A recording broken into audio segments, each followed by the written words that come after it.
Hey everyone, and welcome to episode 2 on the Blazer build. Today we're going to find out how much horsepower a stock V6 from 1985 makes, 38 years later. I think it'll be fun to compare back to this number after the swap is done, so let's take a look.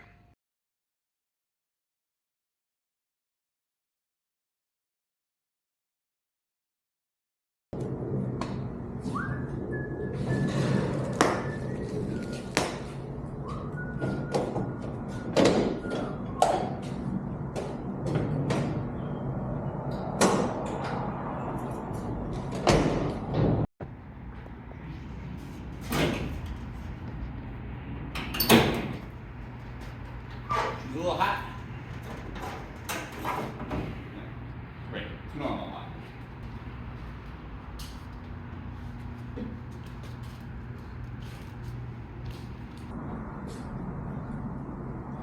You can get a good. Yep.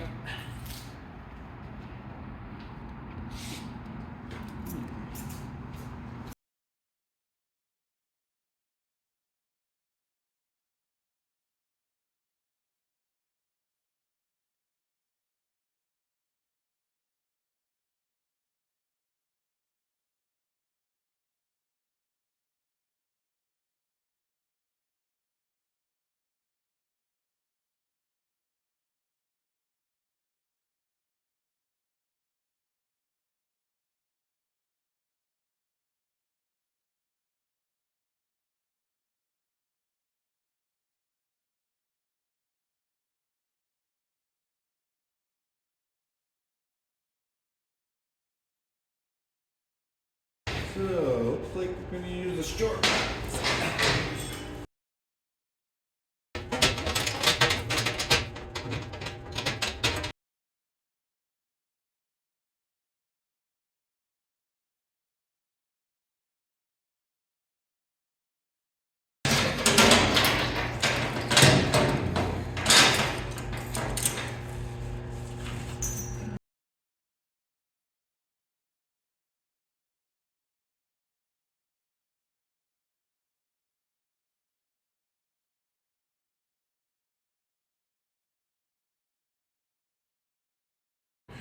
So I don't know if I really went over too much what the engine is. I should probably talk a little bit about that. Basically, we picked this thing up I guess it was last spring. It's got winter tires on it. It's four-wheel drive, so it's good. You know, it's actually a good little beater in the winter. Somebody had done a paint job on it. At some point, it looks like it was a little bit of maybe a rush job kind of deal. So I have a feeling we're going to be redoing some body work here eventually. But for right now, we're just going to be getting rid of the stock 2.8 liter V6. And we're going to be swapping in, and it's basically going to be an LS3, but it has an iron block. So it's going to be iron block 6 liter with about 11:1 compression. And it's got LSA heads, so like LS3 style heads. And we're basically setting it up so that it's going to be, ready to go for a supercharger. So we're going to be putting, the accessories and everything from an LSA on it. And then we're going to get used to the horsepower with the just naturally aspirated. Well, Amy's going to get used to the horsepower. And then we're hoping, at NA, I kind of want to get into the 12s in the quarter. We'll see if that happens or not. And then, probably next winter we'll put the supercharger on, and then kind of sky's the limit at that point. Yeah, it's a nice little truck. It's fun. It's actually, you don't realize how small it is until you're like, we'll have to show you some pictures where we had it parked next to Amy's Golf, and it's like basically the same size.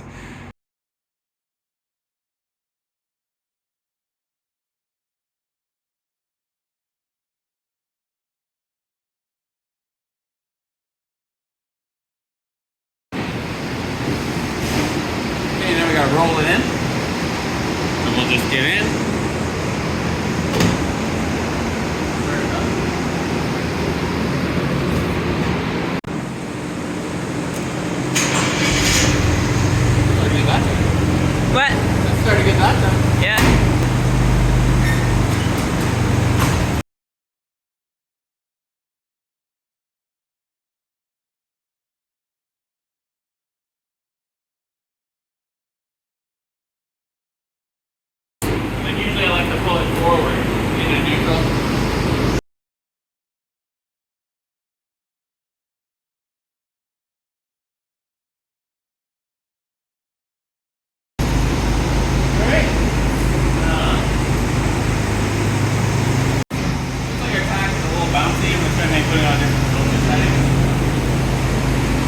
I've never dynoed one of these V6s before, so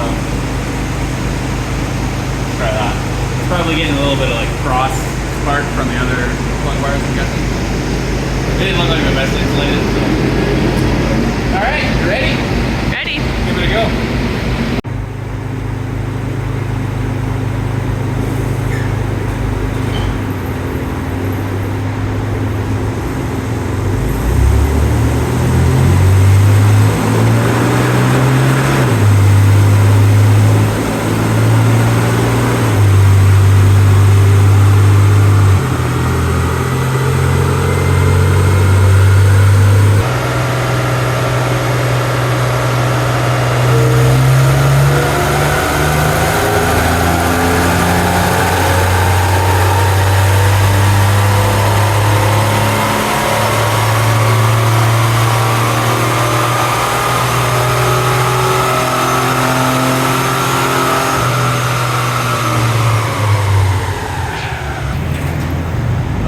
Locking it here, so it's kind of challenging. Let's see, what did we end up with on that?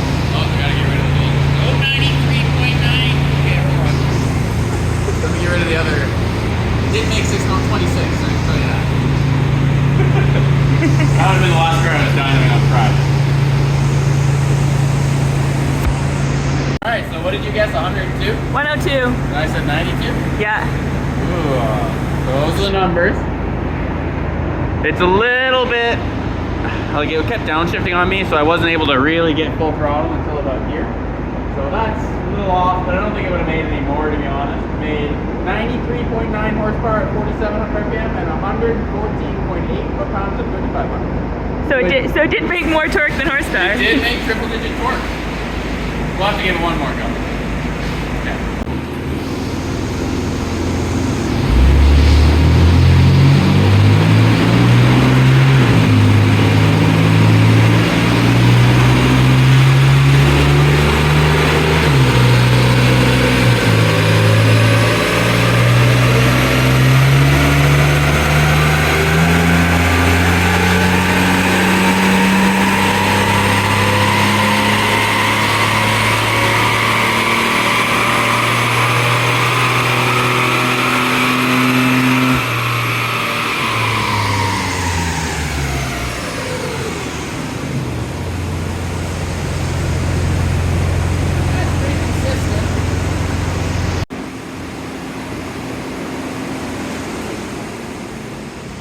So, basically made the same.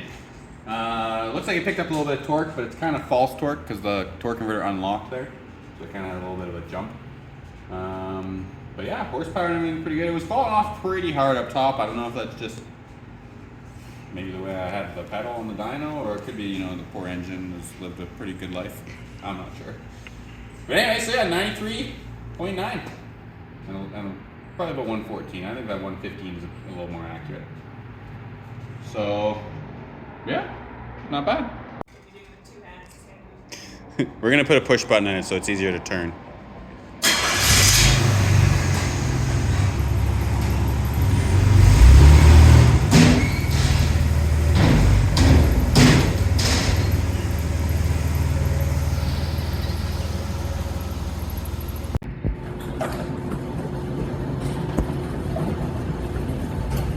Now it's just a little sneak peek. I think I mentioned the Nova earlier.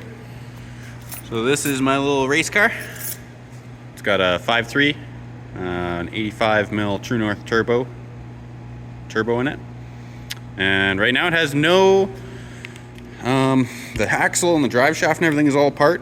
We basically just got the axle sitting in there because we swapped out the Detroit locker and we're going to a spool because I've been struggling all summer trying to get this thing to leave straight, and I think that we may have figured it out finally.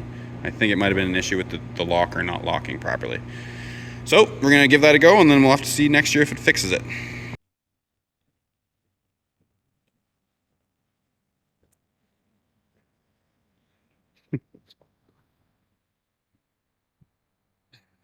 It's a cool little Blazer. I like it. I've always wanted one of these.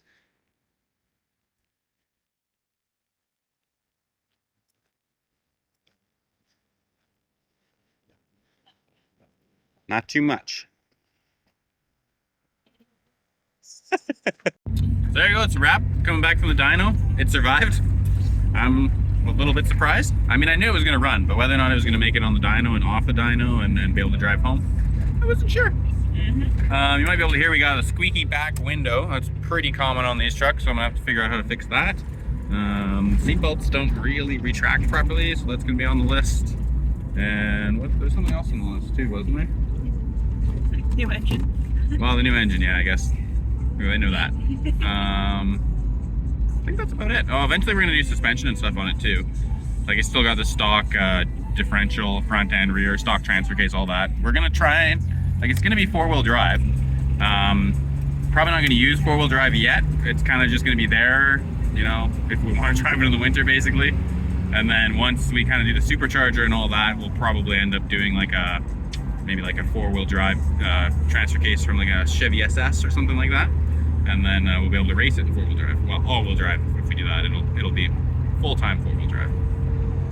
And yeah, other than that, stay tuned. We're gonna go get the block and start getting the rotating all put back together and go from there.